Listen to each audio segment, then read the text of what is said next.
بسم اللہ الرحمن الرحیم۔ السلام علیکم ورحمۃ اللہ وبرکاتہ۔ آج کی ہماری ویڈیو جو ہے اس کا آغاز آج میں ایک ایسے ٹاپک سے کروں گی جو بہت ہی پیارا اور کیوٹ سا ٹاپک ہے۔ کیا اسلام میں عورت کو لیس مقام دیا جاتا ہے یا زیادہ؟ سوال یہ پیدا ہوتا ہے کہ ہمارے مذہب میں، ہمارے دین میں جتنا مقام عورت کو دیا گیا ہے شاید ہی کسی مذہب میں دیا گیا ہو، کیونکہ آج میں آپ سے جو باتیں شیئر کرنے والی ہوں وہ ہے کہ اسلام سے پہلے عورت کا کیا مقام تھا، اور آج بھی عورتوں کا یہ مقام ہے جاہلیت والے علاقوں میں، یا جہاں جاہلیت ہے، جہاں عورت کو کوئی مقام نہیں دیا جاتا۔ لیکن الحمدللہ ہم ایک ایسے دین میں ہیں، ایسے مذہب میں ہیں جہاں عورت کو بہت زیادہ مقام دیا جاتا ہے۔ اور اسلام سے پہلے اگر بات کی جائے تو وہاں پہ جو عرب معاشرہ تھا اس میں معاشرتی اور اخلاقی برائیاں بہت زیادہ موجود تھیں، جو انسانیت کے نزدیک شرمناک حد تک پہنچی ہوئی تھیں۔ ان برائیوں میں اور بے حیائیوں کی جو وجہ تھی نا، وہ ان کی جہالت، جو بہت پرانی جو رسم و رواج پر عمل تھا، اور مذہب سے دوری تھا۔ ظاہر ہے اگر مذہب سے دوری نہ ہوتی تو شاید یہ کچھ نہ ہوتا، لیکن عرب کے جو لوگ تھے وہ انتہائی بد اخلاقی اور بد تہذیبی میں گرے ہوئے تھے۔ ایسے معاشرے میں عورت کی کوئی عزت نہیں تھی۔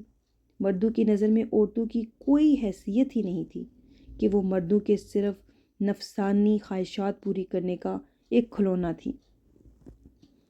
تو جو زمانہ جاہلیت میں عورتیں دن رات جو ہے وہ مردوں کی خدمت کرتی تھیں اور طرح طرح کے کام کرتی، حتیٰ کہ یہاں تک کہ محنت مزدوری کر کے جو کچھ بھی وہ کماتی تھی نا، وہ بھی مردوں کو دے دیا کرتی تھی۔ مگر ظالم مرد پھر بھی عورتوں کو قدر و منزلت کی نگاہ سے نہیں دیکھتے تھے، بلکہ جانوروں کی طرح انہیں مارتے پیٹتے تھے۔ ذرا ذرا سی بات پر عورتوں کے کان، ناک وغیرہ اعضاء کاٹ لیا کرتے تھے، اور کبھی کبھی تو ان کو قتل بھی کر دیتے تھے۔ اور پھر جو بیٹی کی پیدائش پر جو کفار کی کیا حالت ہوتی تھی، یہ آپ لوگوں کو پتہ ہے؟ چلیں اس پر بھی تھوڑی ڈسکشن کرتے ہیں کہ اسلام سے جو پہلے عرب معاشرے جاہلیت میں اس قدر ڈوبا ہوا تھا کہ ان کے ہاں اگر بچی پیدا ہوتی تو یہ خبر سن کر ان کے چہرے جو تھے وہ کالے پڑ جاتے تھے۔ یعنی جس کے ہاں بیٹی پیدا ہوتی وہ خوش ہونے کی بجائے غم و پریشانی میں مبتلا ہو جاتا تھا۔ اللہ تعالیٰ نے بھی اسے بیان فرمایا ہے۔ سورہ نحل کی 58 اور 59 آیت ہے، اس کا جو ترجمہ ہے وہ کچھ یوں ہے: اور جب ان میں سے کسی کو لڑکی کی بشارت دی جاتی تو اس کا چہرہ مرجھا جاتا ہے اور وہ غصے سے مشتعل ہو جاتا ہے، قوم سے چھپتا پھرتا ہے اس بڑائی سے جس کی اسے خبر دی گئی ہے، سوچتا ہے کہ ذلت کے ساتھ اسے رکھے یا مٹی میں دبا دے۔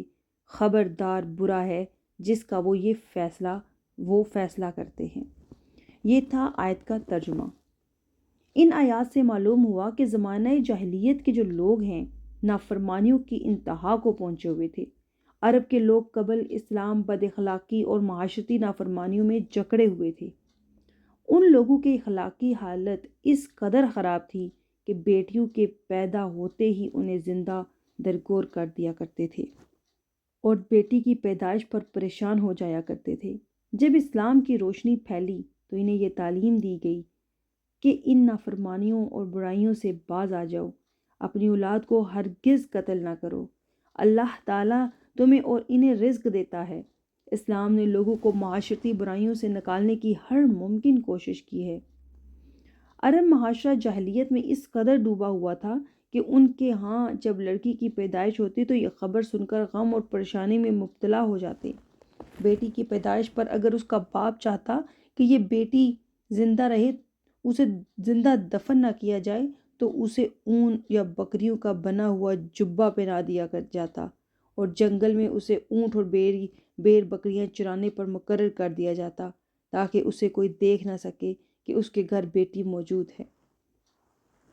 اگر وہ شخص جس کے گھر بیٹی پیدا ہوئی اسے جان سے مارنے کا ارادہ کرتا تو اسے اتنی دیر تک زندہ رکھا جاتا کہ اس کا قد 6 بالشت ہو جائے، یا اس کی عمر جو ہے وہ 6 سال تک ہو جائے، پھر وہ آدمی لڑکی کی ماں کو کہتا کہ اسے خوشبو لگاؤ، اچھے کپڑے پہناؤ، اس کی خوب زیب و زینت کرو تاکہ میں اس کے رشتہ داروں سے اس کی ملاقات کروا کے لے آؤں، اور وہ آدمی اپنی بیٹی کو جنگل میں لے جاتا جہاں اس نے پہلے ہی اس کے لیے ایک گڑھا کھود کر تیار کیا ہوتا۔ اس کنویں نما گڑھے میں پھول جیسی بیٹی کو لے جا کر کہتا کہ اس میں دیکھو۔ جب وہ کنویں میں دیکھتی تو پیچھے سے اسے دھکا دے دیا جاتا اور اس پر مٹی ڈال کر اس کنویں کو زمین کے ساتھ ہموار کر دیا جاتا۔ اتنا ہی جاہلیت کا وہ دور تھا۔ آباء و اجداد کی جو میراث میں حصہ نہ ملنا۔ زمانہ جاہلیت میں باپ کے مرنے کے بعد اس کے لڑکے جس طرح باپ کی جائیداد کے وارث بن جایا کرتے تھے، اسی طرح اپنے باپ کی بیویوں کی بھی سرپرست بن جایا کرتے اور ان عورتوں کو زبردستی لونیاں بنا کر رکھ لیا کرتے تھے۔ عورتوں کو ان کے ماں باپ، بھائی بہن یا شوہر کی میراث میں سے کوئی حصہ نہیں ملتا تھا، نہ عورتیں کسی کی مالک ہوا کرتی تھیں۔ عرب کے بعض قبیلوں میں یہ ظالمانہ دستور تھا کہ بیوہ ہو جانے کے بعد عورتوں کو گھر سے باہر نکال کر ایک چھوٹے سے تنگ و تاریک جھونپڑے میں 1 سال تک قید میں رکھا جاتا تھا۔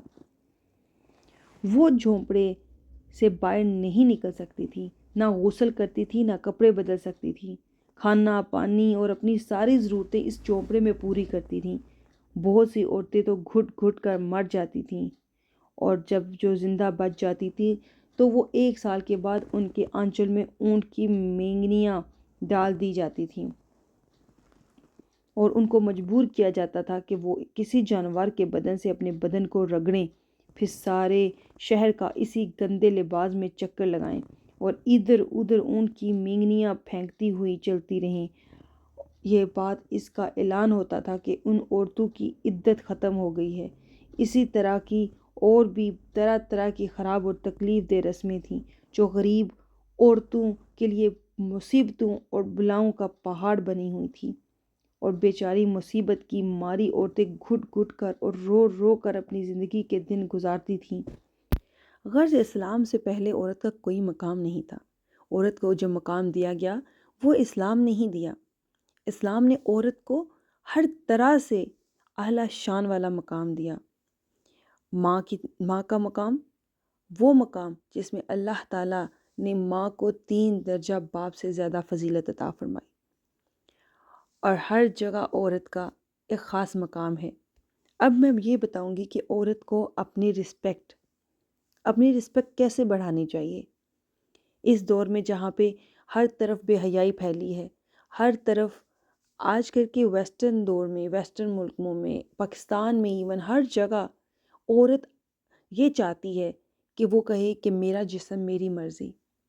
آج میں آپ کو کچھ ایسی چیزیں، مثالیں بتاؤں گی جس سے آپ لوگوں کو پتہ چلے گا کہ عورت کی عزت کس میں ہے، پردے میں یا بے حیائی میں۔ اگر ہم شیلف پہ جاتے ہیں اور کچھ چیزیں بائی کرتے ہیں، جیسا کہ میری اس ویڈیو میں ہے، میں کچھ چیزیں اٹھا رہی ہوں، میں اکثر و بیشتر کیا کرتی ہوں، پہلے پیکٹ دیکھتی ہوں کہ کھلا ہوا تو نہیں ہے، کسی میں کوئی چھوٹا سا سوراخ تو نہیں ہے، یا پھر آگے والی چیزیں زیادہ نہیں اٹھاؤں گی، کوشش کروں گی جو شیلف کے پیچھے والی چیزیں ہیں جن کو زیادہ چھیڑا چھاڑی نہیں کی گئی وہ اٹھاؤں گی۔ اسی طرح کیونکہ ہو سکتا ہے کہ آگے کی بار بار یوز کرنے سے وہ ٹوٹ گئی ہوں۔ اسی طرح عورت ہے، جو عورت پردے میں رہتی ہے اس کا ایک اپنا مقام ہے۔ جو عورت زیادہ ہاتھ نہیں لگائی جاتی وہ زیادہ مقام رکھتی ہے۔ کوئی بھی چیز لباس میں اپنی ویلیو زیادہ رکھتی ہے۔ اسی طرح جو چیز کھلی ہوئی ہوگی وہ بالکل اپنی اہمیت کھو دے گی۔ ایک لالی پاپ رکھیں گے نا تو جب وہ کھلا ہوگا تو اس پہ کیڑے ہی کیڑے چمٹ جائیں گے، اور ایک لالی پاپ جو بند ہے وہ محفوظ ہے، اس پر ایک چونٹی نہیں آئے گی۔ تو سوچیں کہ پردے کی اہمیت اسلام نے عورت کو کیوں دی؟ ذرا سوچئے، یہی ہماری عزت ہے، یہی ہمارا مقام ہے۔ اپنے آپ کو شو آف کرنا یا اپنے آپ کو ننگا کر دینا، یہ کہاں کی عزت ہے، کہاں کی غیرت ہے؟ اپنی عزت بڑھائیے، اور ایک عورت کی شان کے خلاف ہے، ایک عورت کی شان کے خلاف ہے یہ بات کہ کوئی اس کو گندی نظر سے دیکھے۔ ہوپ آپ کو میری یہ ویڈیو اچھی لگی ہوگی، اور اچھی لگے تو پلیز اسے شیئر کیجیے گا۔ زمانہ جاہلیت کا دورہ تو ہم اپنے بچپن میں پڑھا کرتے تھے، لیکن میں نے سوچا آج سب کی یاد کو تازہ کر دیا جائے، اور علم کو جتنا بانٹا جائے وہ بڑھتا ہے۔ آج میرا دین تھوڑا تازہ ہوا، سوچا آپ لوگوں کا بھی تازہ کر دوں اور بتاؤں کہ ہم لوگ کتنے مزے میں ہیں، کتنے خوشحال میں ہیں۔ یہ سب اللہ پاک کی دین ہے، اللہ پاک نے ہی ہمیں یہ عزت دی ہے، اس کی حفاظت کیجیے اور اپنی بھی، کیونکہ قیمتی چیزوں کو ہمیشہ بند کر کے رکھا جاتا ہے۔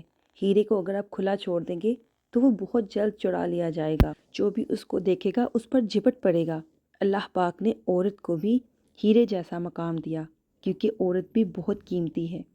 ہوپ آپ لوگوں کو میری ویڈیو اچھی لگی ہوگی۔